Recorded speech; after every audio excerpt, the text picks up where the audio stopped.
At 3:04 in the morning, I woke up to what sounded like a clanging echo against the spine of my property.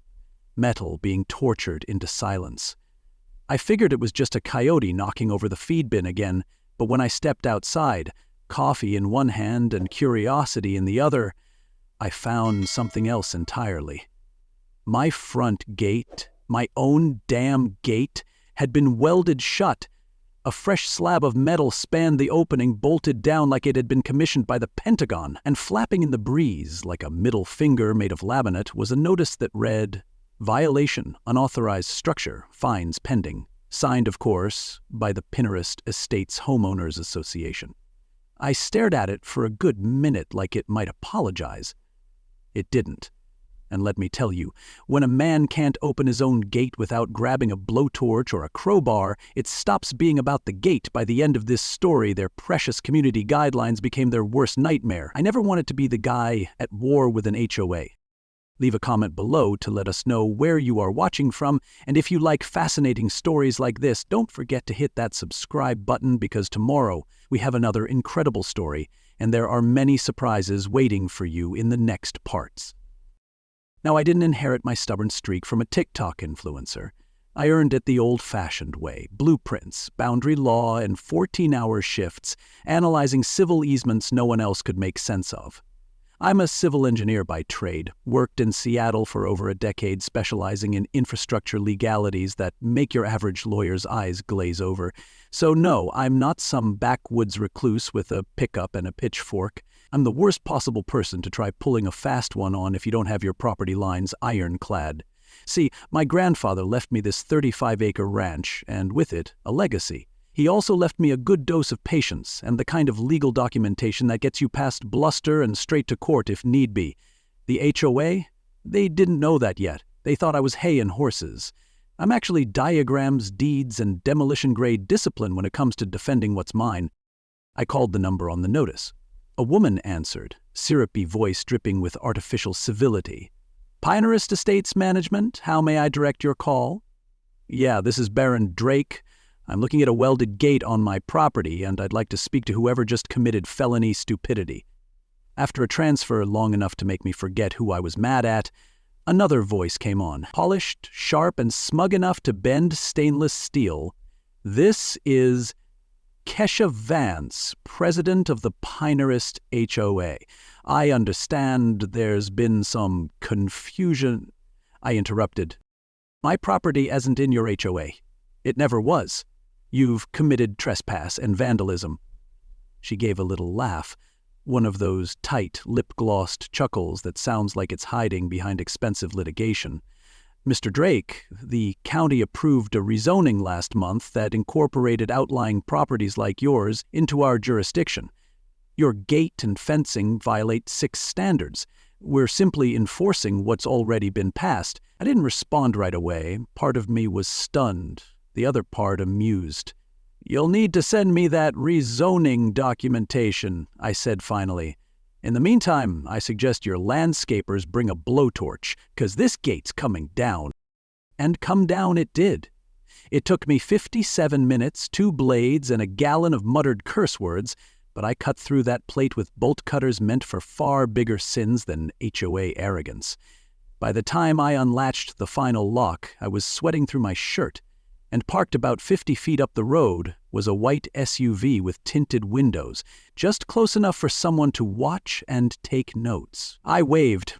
It didn't wave back. This was no longer about fence paint and architectural approvals. This was a chess match. I'd just moved my first piece. The rules? Fluid. The stakes? Everything that used to be called common decency. Because when someone welds your gate shut, they're not enforcing rules. They're testing whether you'll kneel. Later that afternoon, while showing the property to some contractors, I heard the sound of boots in the grass.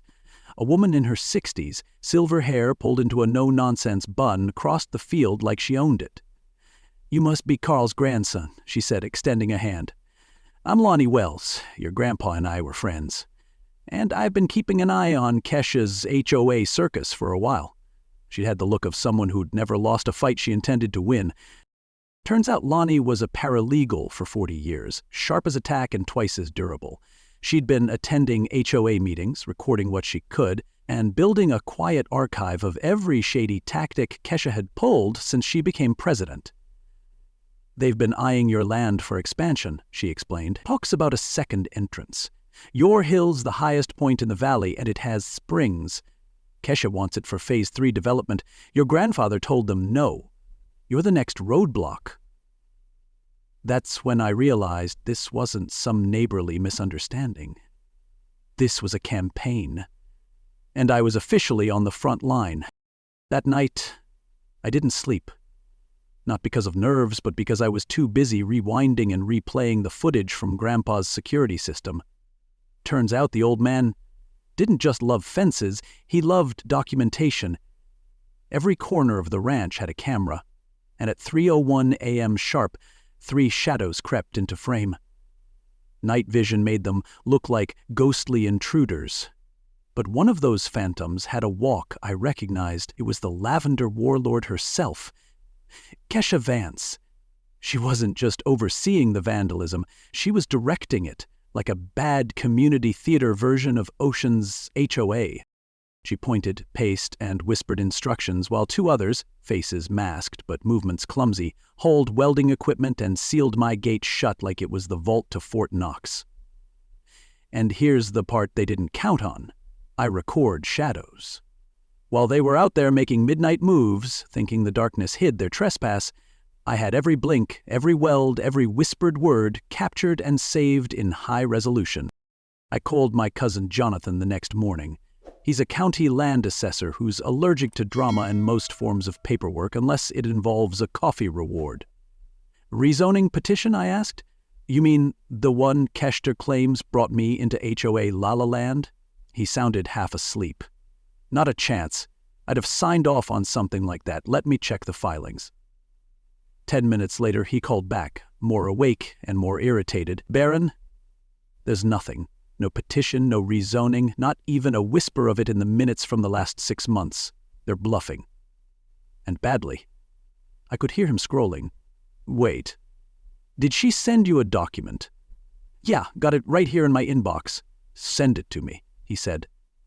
I did. 5 minutes later, he called again, voice sharper. "Baron, those signatures?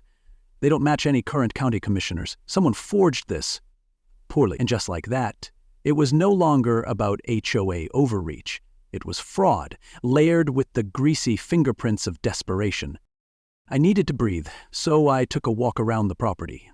That's when I stumbled onto what would become the real engine of this entire mess, the logging road.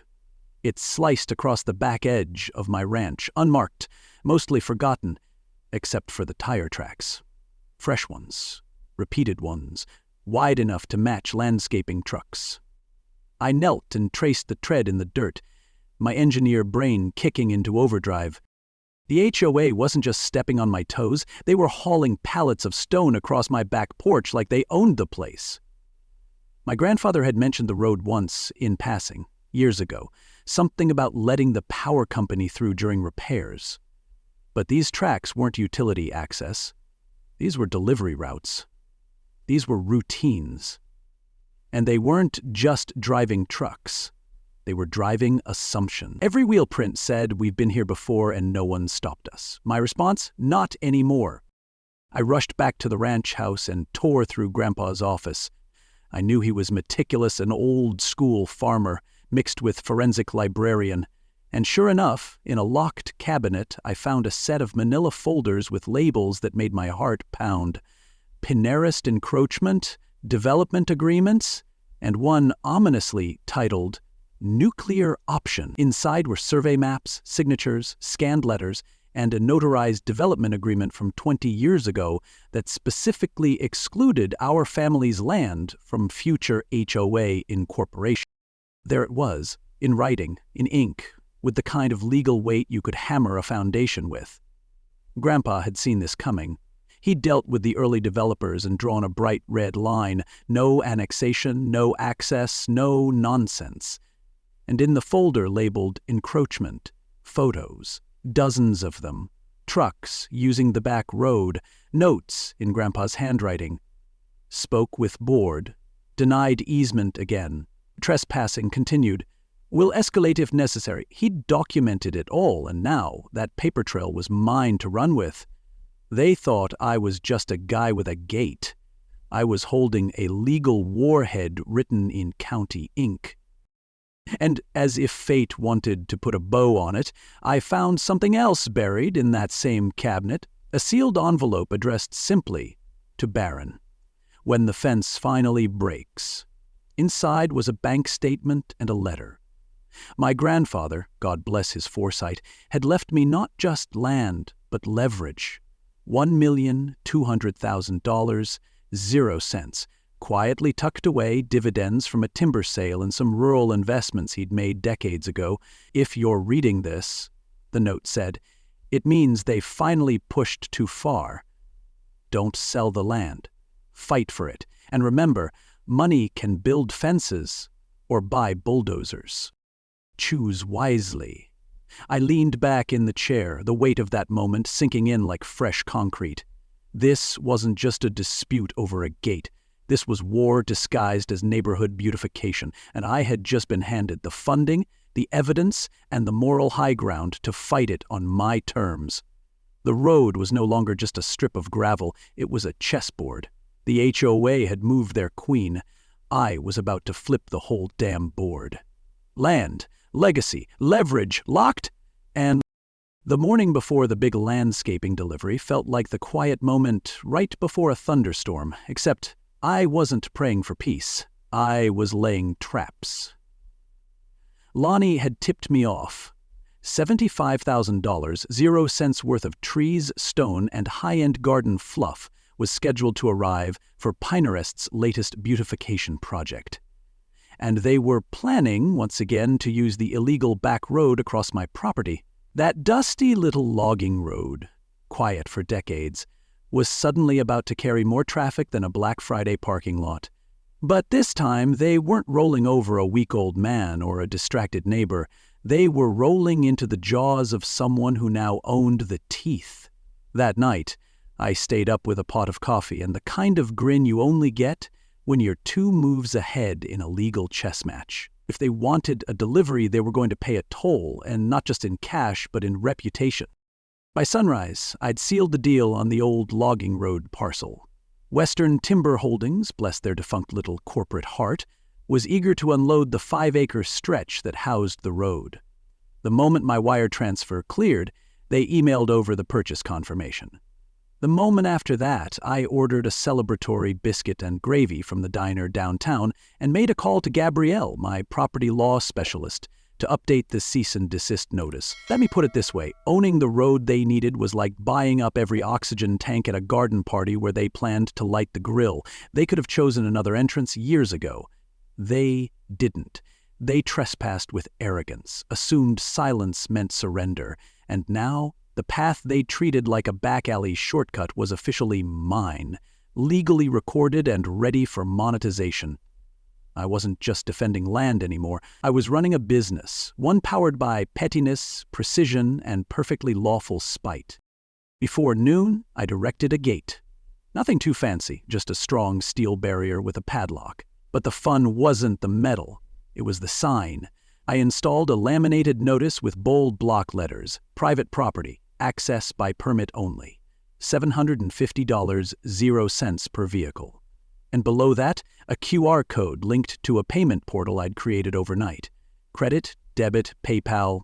Hell, I even accepted Apple Pay. The camera setup I'd installed earlier now included a new wide-angle lens, positioned to capture every inch of the approach. I also set up motion sensors and an automated timestamp system. Every vehicle would be seen. Every transaction would be documented. Every unpaid attempt would be sent straight to the HOA office with a little digital bow on top. This wasn't revenge. It was invoice-based justice. Cash, card, or poetic restitution. Your move, HOA. They arrived at 10:30 sharp, 5 trucks deep, hauling plants that probably cost more than some people's first cars. Behind them, a sleek black SUV with the Pinterest logo on the side and, sure enough, Kesha riding shotgun like a general arriving at the front line. The moment she saw the gate, her window rolled down so fast it might have broken the motor. "What the hell is this?" she barked. I approached casually, wearing my best farm shirt and a smile just shy of smug. "Miss Vance, is called a toll booth. You see, I now own this road. And today, that ownership includes a price." She sputtered. "You can't charge us. This road's been used by the HOA for years." I nodded. "Yes, without permission, which legally is called trespassing. Today, however, you're welcome to stay. Legal, just $750, 0 cents per vehicle. Payment up front, naturally."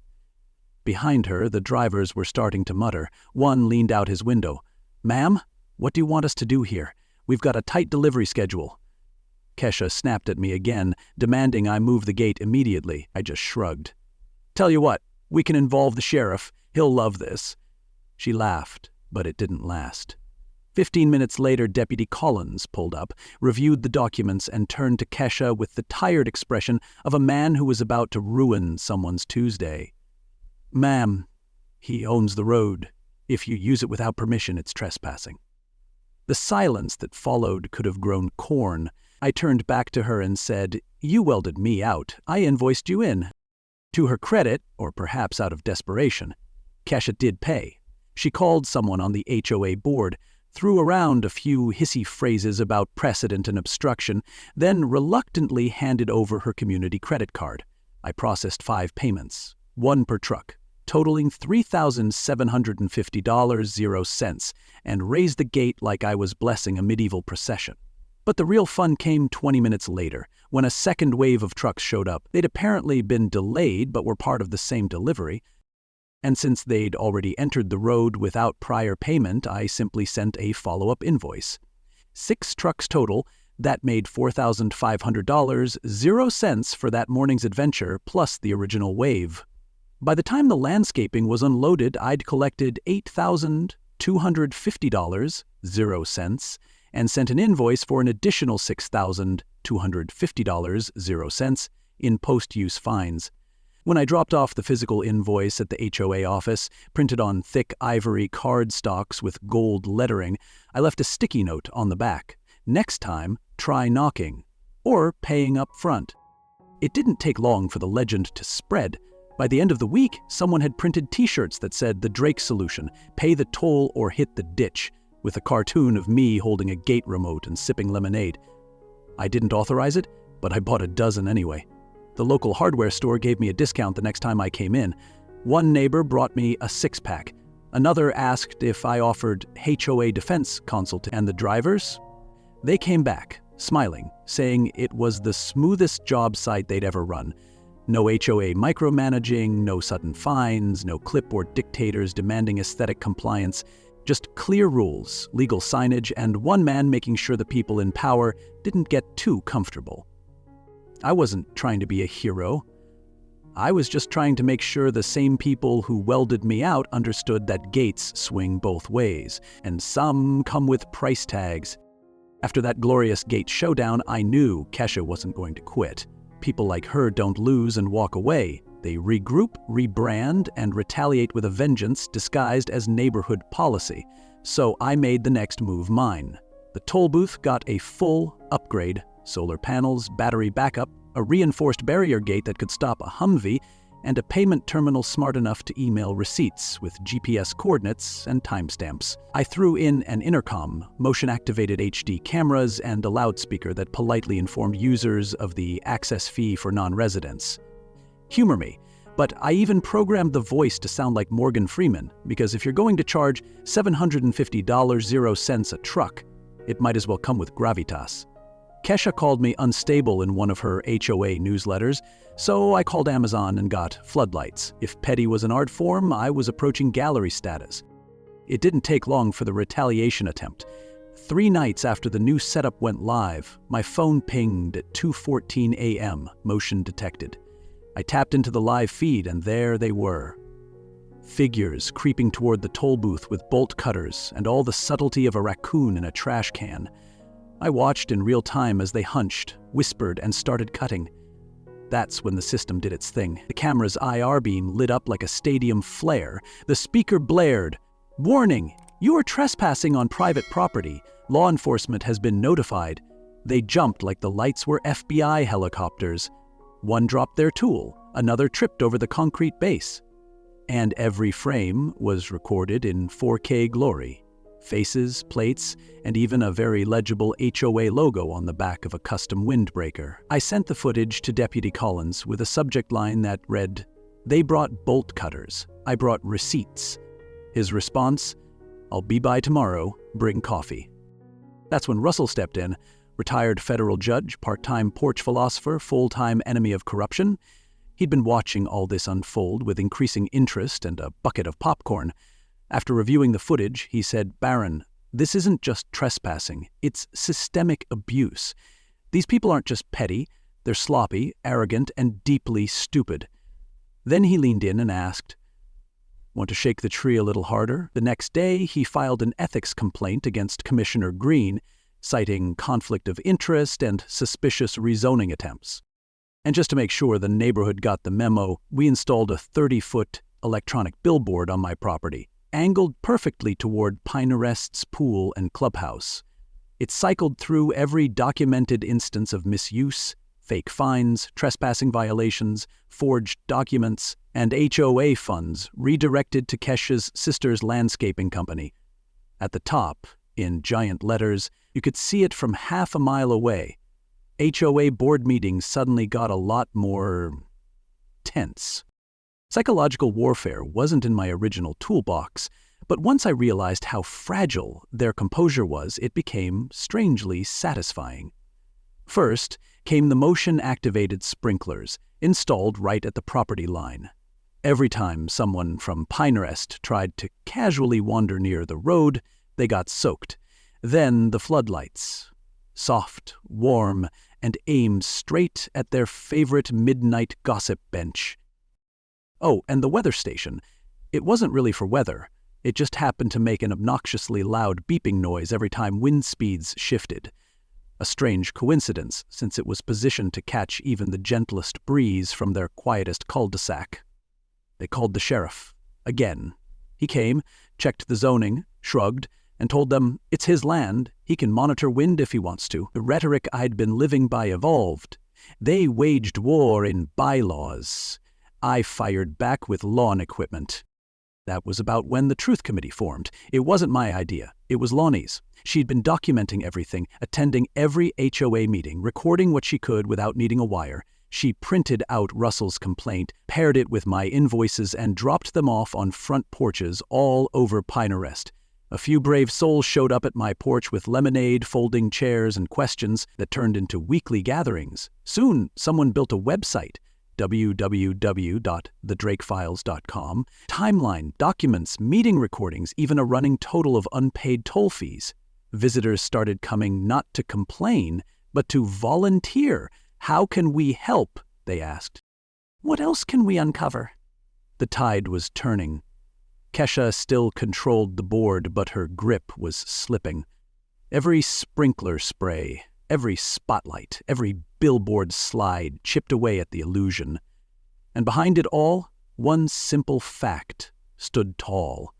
The man they tried to corner behind a welded gate now ran the most transparent, well-documented campaign for neighborhood truth their community had ever seen. They must have thought I'd blink. That if they just hit hard enough, fast enough, they could still scare me off the land my grandfather died protecting. But instead of blinking, I installed more cameras. And thank God I did, because at 2:30 a.m. on a foggy Thursday morning, they came for the original gate. Not just to remove it, no. They tore it apart like vandals on a dare.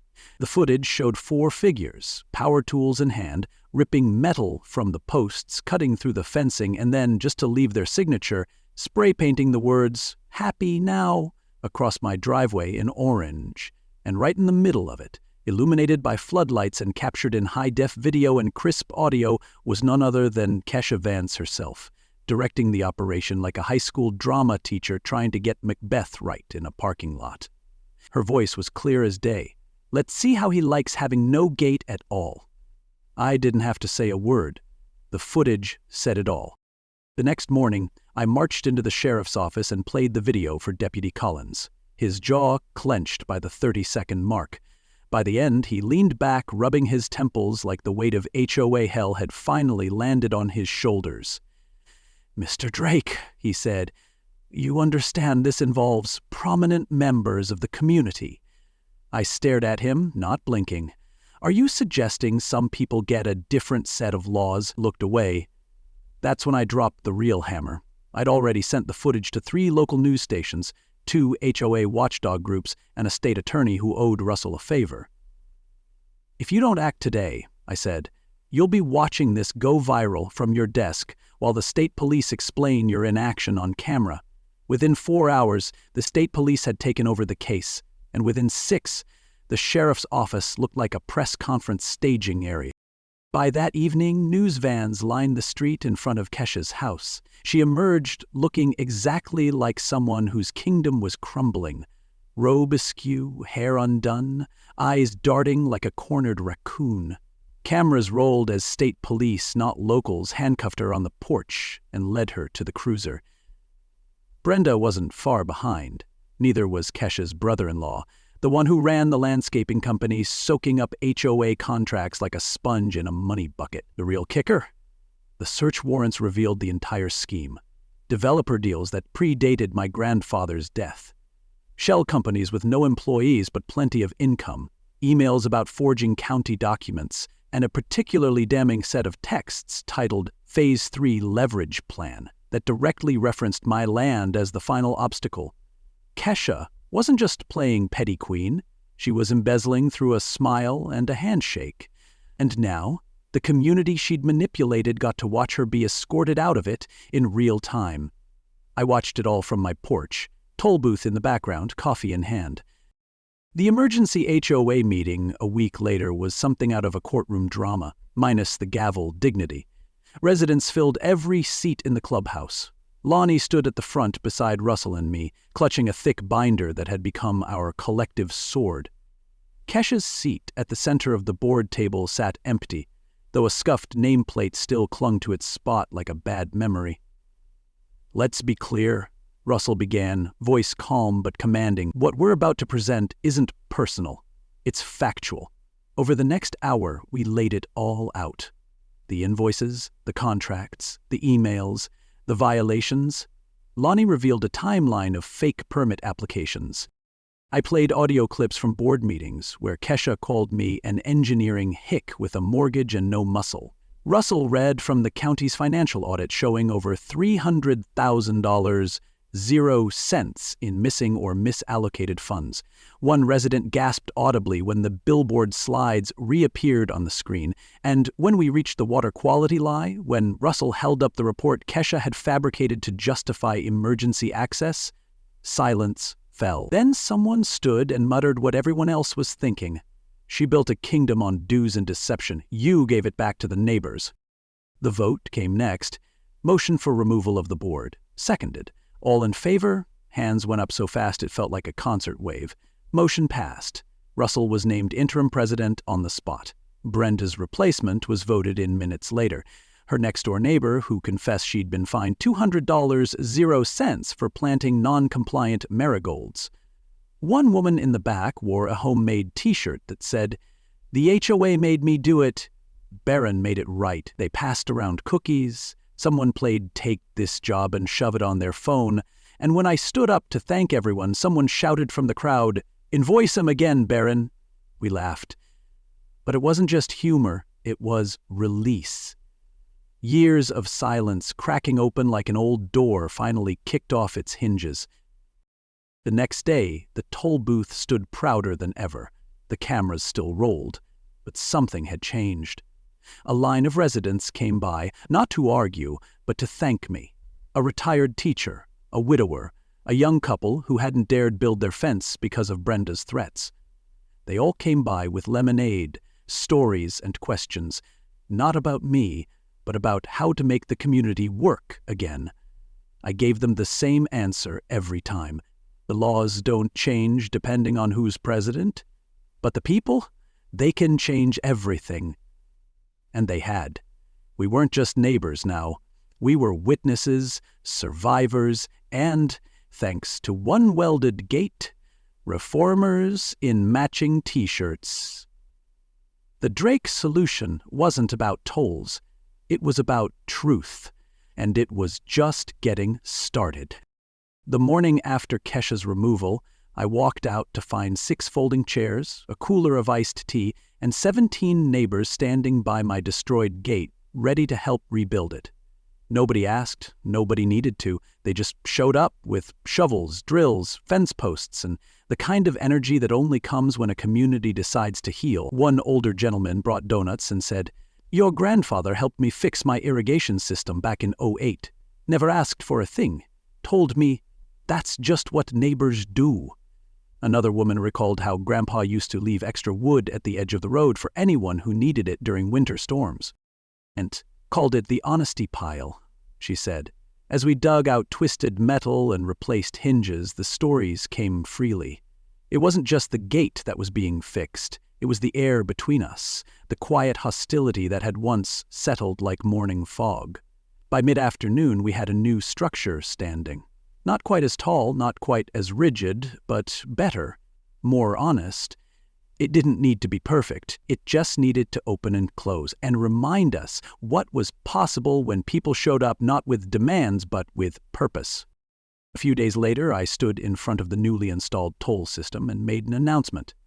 The total fees collected from HOA vehicles, $60,000, 0 cents and change, would be donated in full to a neighborhood integrity fund. The fund's mission?